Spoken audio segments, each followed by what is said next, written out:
A pleasure to me all at last, and welcome back to HJN Super Foam Flying. And for today, we have ourselves the second of what is pretty much known, at least by me, as the Accu Rival series. This is known as the Demeter, at least that's how I've given it, because its real name is in fact something much different.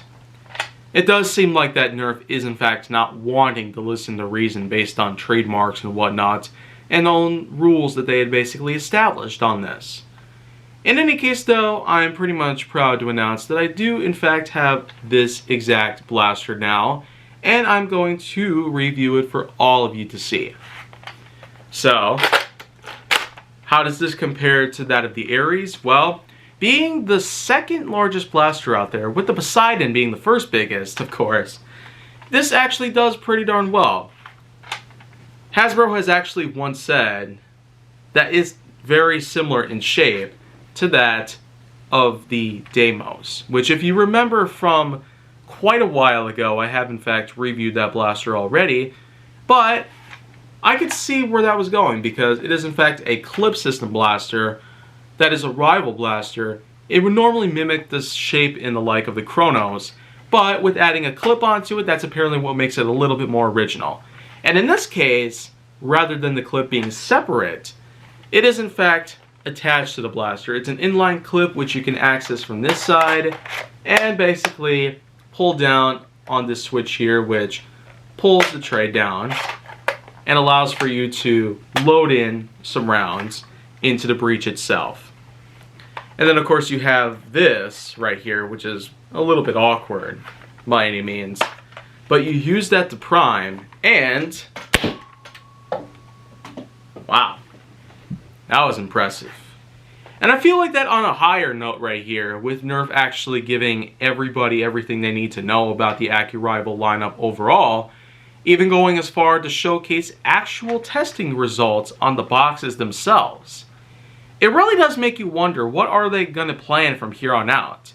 They did give us something a little better than what the original Ultra Dart had given us, known as the Pinpointer Dart.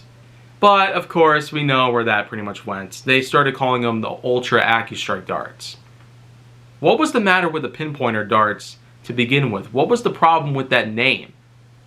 In any case, the Accu Rival rounds, I will say, actually do seem to do a little bit better than that of most other rival rounds that I have tried. And I've tried a bunch of them.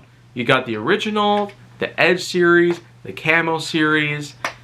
But in any case, I will say that most of those don't necessarily stack up well in terms of their accuracy, mostly because of their lightweightness, and for them being cylindrical and spherical in shape.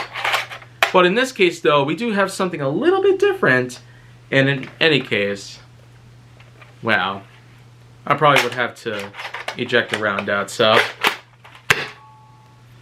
well, just looking at this one right here, having a slightly different shape for the most part, a different sort of texture, and in all honesty, the material kind of feels a little different as well. But no matter what these rival rounds pretty much have in terms of their overall design and most others, it sure is in fact going to do us justice in terms of wanting to have better rounds in the rival lineup. Of course, the Ultra Pinpointer Darts seem to do their part really well, but let's just keep on going so we don't get off track here. The Demeter at least does have a lot of things that are much different than that of the Deimos entirely, because as I mentioned earlier, the magazine is attached and cannot be detached. Although there is a well on the side that you can use with the switch to load up the breech, and the magazine itself is spring powered, so this way it'll allow the rounds to easily go up into the chamber itself, which is very much like what the Curve Shot Salacia had, by all accounts. And this magazine is capable of holding up to 7 rounds at a time, or 8 if you're able to squeeze one in well enough without doing anything relative to jamming. And of course, we also can't forget about how these blasters have adjustable sights. Not that much different from the Ares, but in any case, It's a pretty unique, nifty touch. Also, gotta love the color scheme on these. The Curved Shots blasters did have a pretty decent color scheme to them as well, but orange, white, and black doesn't necessarily hold up as well compared to light blue, yellow, black, orange, and transparent green, which they use for the iron sights above the barrel. And the yellow parts are mostly just accents to keep the blue and the black and the orange harmonious and well together.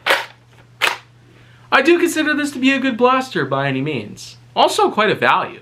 At 22 bucks that you can probably get out of this. I won't really call it the best approach to ever pricing a blaster, but hey, 2022 was a time where we did have to learn to keep up with a lot of economic changes. And so I feel like by now the prices might have dropped to a point where we can easily get these things no problem. So that's just my take on the rival Demeter.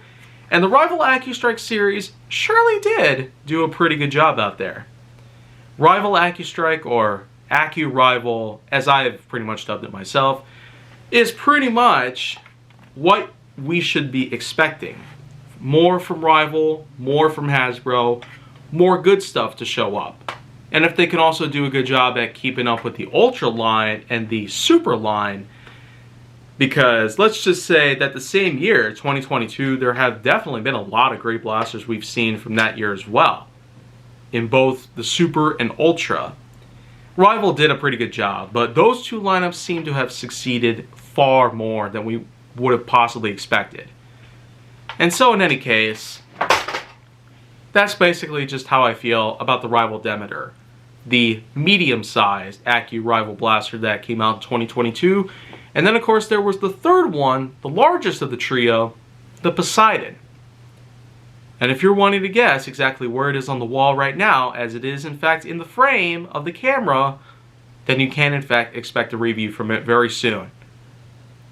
If you want to see more of that on my channel though, make sure that you like, subscribe, comment, follow me on social media, and stay on the Hollywood side.